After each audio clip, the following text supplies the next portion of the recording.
Jovens, eu sou o Marcelão e esse é o Jogos e Algo a Mais. Hoje vamos falar de The Grizzle, um jogo cooperativo sobre a Primeira Guerra Mundial que conta um pouco mais aí de como é sobreviver à guerra, né? Ou tentar sobreviver à guerra, principalmente a guerra de trincheiras, que foi o que aconteceu muito durante a Primeira Guerra. Isso aqui simboliza essa terra de ninguém, o território entre trincheiras, né? E aí os jogadores tentarão vencer essas 25 cartas e chegar à paz, chegar vivos, né? Ou morrer tentando, né? No caso, se essas cartas aqui acabarem, essas 34 cartas restantes acabarem, sobrou aqui um monumento, né, ao herói da guerra que não sobreviveu, né? Os jogadores recebem aí as fichinhas de suporte, que são na verdade cafezinho, né? É um café de suporte. Então, no final, quando você volta da missão, você dá o suporte, você dá o apoio ao seu amigo. E aí é a hora que a gente vê quem precisa mais do café para poder se livrar dos traumas e dos problemas da guerra. Essas cartas todas que estão aqui são de vários tipos, né? E elas simbolizam 3 condições climáticas, né? A noite, a neve e a chuva, né? E 3 condições que viveu-se na guerra. O apito, que simbolizava os ataques aéreos, a máscara, os ataques de gás, e a bomba, né? As bombas que caíam. Então aqui as cartas podem vir com 2 condições. Essa aqui, por exemplo, tem um apito e a noite. Ou aqui a neve e uma bala, né? Tem cartas mais complicadas que tem aí as 3 condições, né? Tem aqui uma bala, um apito e uma máscara de gás, ou tudo junto, né? Neve, noite, chuva, tudo complicado. Então são cartas difíceis de você lidar, mas são situações que vão acontecendo ali no dia a dia da guerra. E além disso, as cartas trazem cartas que marcam a fobia, medos, né? Que os jogadores podem acontecer. Então aqui uma fobia de apito. O soldado ficava ali ouvindo aquele apito e adquiriu uma fobia, um medo insano daquele apito. E esse marcadorzinho aqui, se algum jogador tiver 4 marcadores, a gente perde, porque aqueles traumas, aquelas marcas ficaram muito profundas e esse nosso companheiro não resistiu, né? E tem coisas, por exemplo, fica mudo, né? É um jogo cooperativo, a gente não tem como se comunicar, trocar carta, nem mostrar carta, nem falar a carta que tem, mas no jogo algumas comunicações se fazem necessárias, né? Aqui, por exemplo, o jogador pode ficar egoísta, né? Então alguns traumas podem acontecer. E, claro, cartas com esse símbolo aqui, que eu vou mostrar mais amanhã na live, são símbolos de armadilha, ou seja, tem uma armadilha e automaticamente você vira uma carta nova aqui. Na sua vez de jogar, o jogador pode baixar uma carta das que ele tem na mão, ele pode usar o seu amuleto da sorte, né? Cada jogador tem aqui, cada soldado tem um amuleto da sorte. São 6 personagens e cada personagem tem um amuleto da sorte relacionado a uma dessas condições, né? O apito, a máscara, a bomba, a noite, a neve ou a chuva, né? Ele pode usar essa habilidade aqui, ou ainda, se ele tiver, ele pode fazer um discurso. Ao invés de jogar uma carta, ele pode fazer um discurso. E esse discurso ele motiva que os outros jogadores, né, descartem cartas de um tipo, né? Cartas que tem noite. E aí quem tem descarta, é uma maneira de você vencer as cartas. Você só termina a missão, a vitória, a sobrevivência na guerra só é completa quando todas essas cartas aqui acabam. São 25 cartas aqui.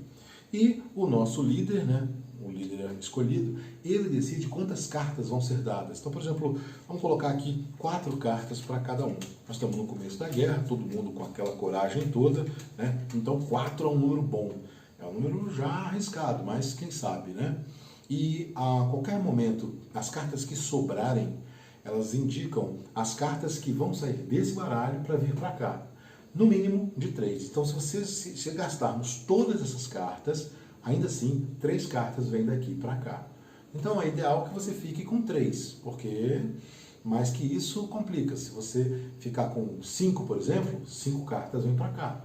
Aumenta esse bolo ao invés de diminuir, a gente quer que diminua. Então, 4 é até um número arriscado. Vamos tentar 3, né? Vamos colocar 3, porque 3 é mais certo que vamos conseguir. O líder vai lá e ele começa aqui já com uma carta dupla, né? Uma carta que é noite e neve. Ele colocou essa carta na mesa. Muito bem. Esse jogador aqui, ele colocou aqui uma fobia, né? Uma condição, né? Ele está em frenesi. Então, no começo do próximo turno, ele vai comprar 2 cartas já. independente do que aconteça, né? Ele colocou essa condição. É um marcador que fica para ele, mas não alterou as condições climáticas aqui do jogo. Esse jogador aqui colocou aqui, ó, uma noite e uma bala, né? Esse jogador vai lá e coloca aqui, ó, neve e apito.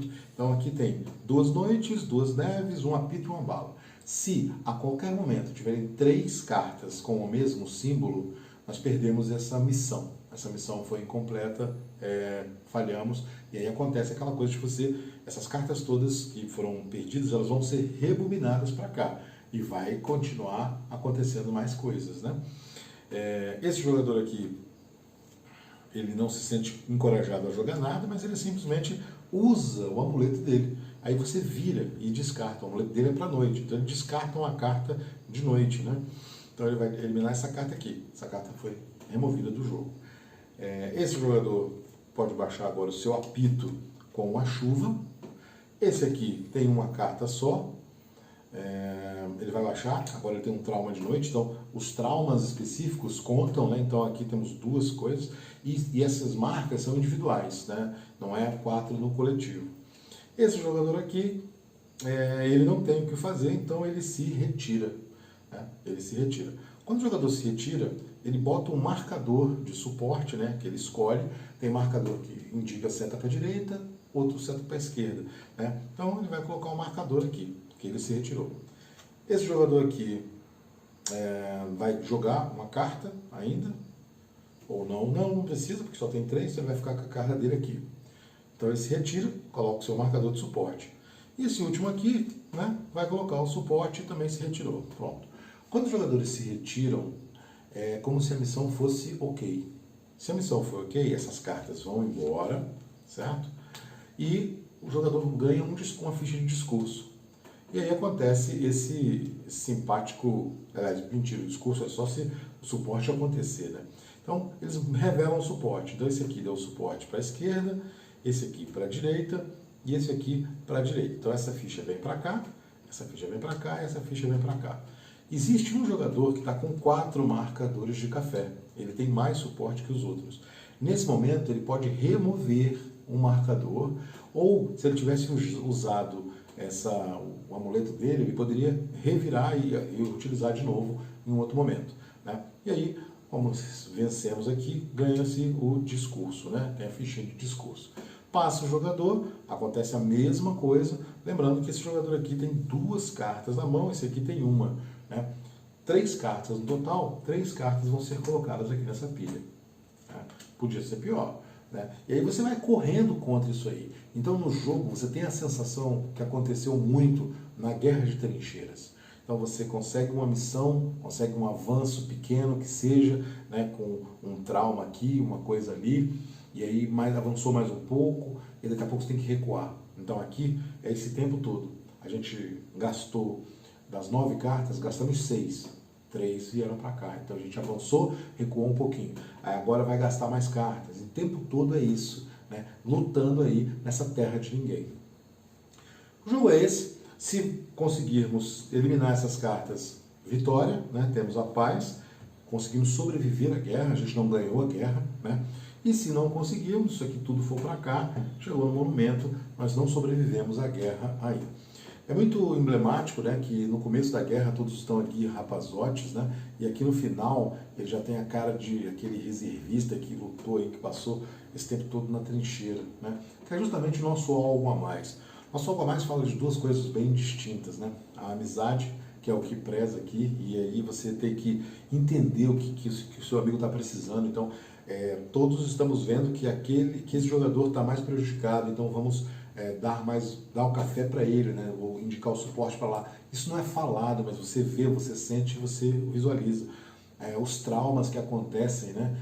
Tanto no nosso dia a dia, mas na guerra muito mais emblemático. Então aquelas noites de trovoadas, de bombardeio, de apito. Vivemos hoje aí a guerra da Ucrânia, então isso é muito emblemático, os traumas que ficam, tanto nos soldados como na população que convive diariamente com essas coisas terríveis que é a guerra, né? Esse jogo retrata esse período da Primeira Guerra, que é a primeira parte, né, que vai de 1915 a 1917, que é um período onde a guerra praticamente congelou ali, ficou naqueles 400 quilômetros de trincheiras, guerra de trincheiras.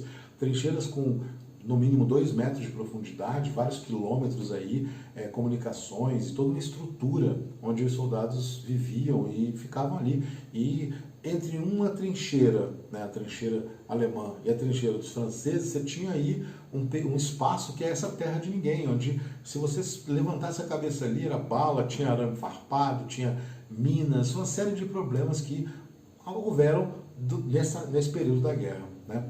Mais de 9 milhões de mortos na Primeira Guerra Mundial. É o 6º conflito onde mais morreu gente na história da humanidade.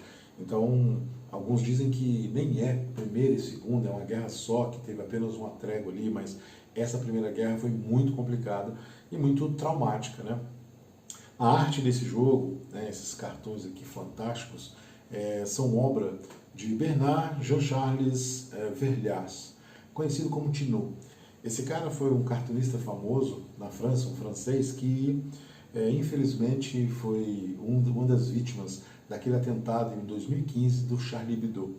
Então, uma das obras de arte que ele deixou foi essa arte para o board game. Então, aqui você tem nas 6 cartas de soldados, né? É como se fosse o meio da guerra. Então, aqui o começo, né? Eles jovenzinhos, aqui eles durante a guerra, e aqui na capa, também ali, o final da guerra, eles todos exaustos, né? Porque é muito tempo, muito sofrimento, né? Você conviver o tempo todo com isso, com aquela coisa, é pesado, né? Então, é um jogo que transmite muito isso. É um jogo rápido, prático, bem, eu não vou dizer divertido, mas ele acontece rápido, né? Você se frustra muito rápido, você ganha muito rápido. E, obviamente, é difícil. É um dos jogos mais difíceis cooperativos que eu já joguei. Mas em 30 minutinhos você acabou a partida, se quiser começar outra, tá ótimo, né? Se você gostou do vídeo, gostou da história, dê o seu joinha, compartilhe com amigos, se inscreva no canal, né? Amanhã, às 22 horas, vamos fazer a nossa tradicional live. Eu quero mostrar esses detalhes aqui, o nome dessas figurinhas, né? Os traumas que acontecem aqui na guerra, vários traumas diferentes. Por exemplo, imagine que um dos traumas é você ficar mudo, você não pode falar, e você está com uma ficha de discurso, então como é que vai fazer? Ou os amigos ajudam você a tirar, te dar café para você tirar aquele trauma, ou então você não vai poder usar o discurso, e que ajuda todo mundo, né? Então, muitos detalhes interessantes, muitas histórias legais, e é um jogo muito bacana. Existe uma versão nova dele, Armistício, que tem as miniaturas, mas esse jogo é fantástico, atende muito bem, e você vai jogar várias partidas tentando aí sobreviver aos horrores da guerra, né? Sugestões e comentários são sempre bem-vindos. Até a próxima!